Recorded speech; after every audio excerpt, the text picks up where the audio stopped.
یا رب صلی وسلم دائما ابدا علی حبیبک خیر الخلق کلہم۔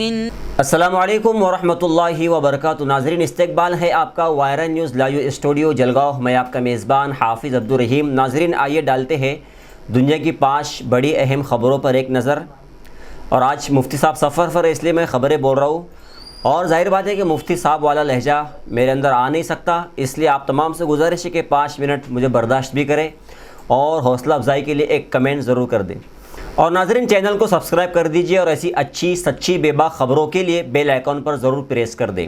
ناظرین، سب سے پہلی بڑی خبر بڑی افسوسناک ہے۔ آپ کو بتاتے کہ دبئی میں ہولوکاسٹ کی نمائش اور تل ابیب میں متحدہ عرب امارات کے سفارت خانے کا افتتاح کر دیا گیا ہے۔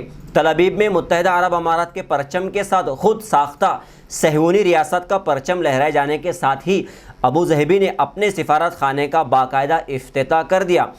بتایا جاتا ہے کہ متحدہ عرب امارات کا سفارت خانہ تل ابیب کی بازار کی عمارت میں واقع ہے، جہاں پر متحدہ ہائی ٹیک صہیونی کمپنیوں کے دفاتر واقع ہے۔ متحدہ عرب امارات کے سفیر محمد الخواجہ نے رواں سال کے مارچ سے تل ابیب میں قیام پذیر ہے اور ان کے اہل خانہ جلد ہی مقبوضہ فلسطین پہنچ جائے گے۔ مبصرین کا کہنا ہے کہ غزہ کے لہولہان کیے جانے کے فوراً بعد متحدہ عرب امارات کے سفارت خانے کا افتتاح فلسطینیوں کے زخموں پر نمک کا کام کر رہا ہے، اور اس بات کو ظاہر کرتا ہے کہ متحدہ عرب امارات کے حکام کو مسلمانوں اور القدس مسجد اقصیٰ کی کوئی پرواہ نہیں ہے، اور اس کی واضح مثال دبئی میں ہولوکاسٹ کے من گھڑت واقعے سے متعلق نمائش کا افتتاح ہے۔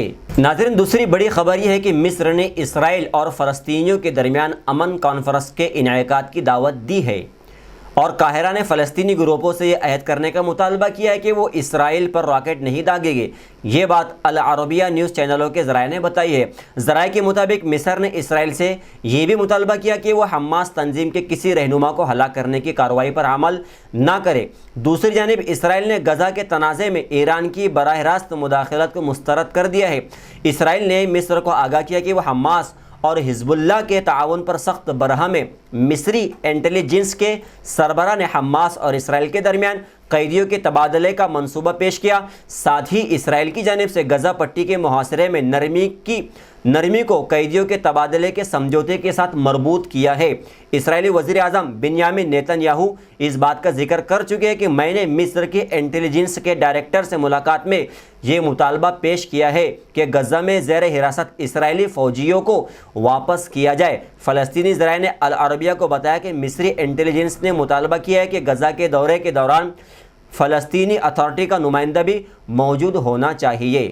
ناظرین، تیسری بڑی خبر یہ کہ ایران کے سابق صدر محمود احمد نژاد نے دستوری کونسل کی طرف سے صدارتی انتخابات کی دوڑ سے باہر کیے جانے کے بعد انہوں نے ریاستی رازوں سے پردہ اٹھانا شروع کر دیا ہے۔ حال ہی میں احمد نژاد نے کہا تھا کہ اگر انہیں صدارتی امیدوار کے طور پر قبول نہ کیا گیا تو وہ ریاستی راز فاش کر دیں گے۔ ایران کی دستوری کونسل نے ان کے صدارتی الیکشن کے لیے کاغذات نامزدگی مسترد کر دیے، جس کے بعد انہوں نے ریاستی رازوں کو فاش کرنا شروع کر دیا ہے۔ اہم ریاستی اور حساس رازوں میں ایک اہم راز 11 اپریل کو ایران کی جوہری پلانٹ میں ہونے والے دھماکے ہیں۔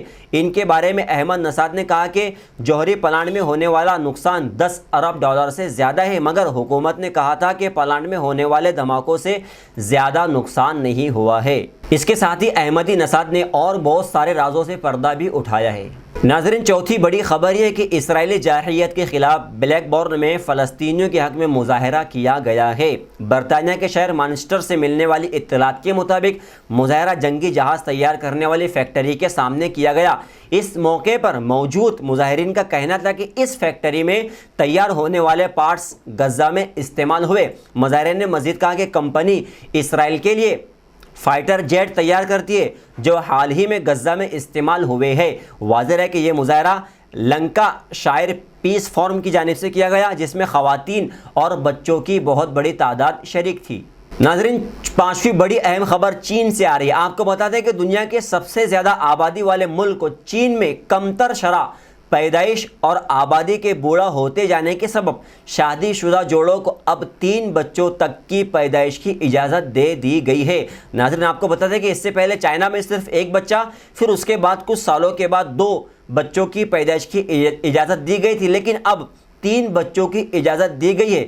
چین میں 1 چائلڈ پالیسی تقریباً 4 اشروں تک نافذ رہی۔ عوامی جمہوریہ چین حال ہی میں سامنے آنے والے گزشتہ مردم شماری کے نتائج کے مطابق ملک کی آبادی میں بزرگ اور شہریوں کا تناسب تیزی سے بڑھتا جا رہا ہے اور نوجوان شہریوں میں بچے پیدا کرنے کا رجحان بھی بہت کم ہو رہا ہے۔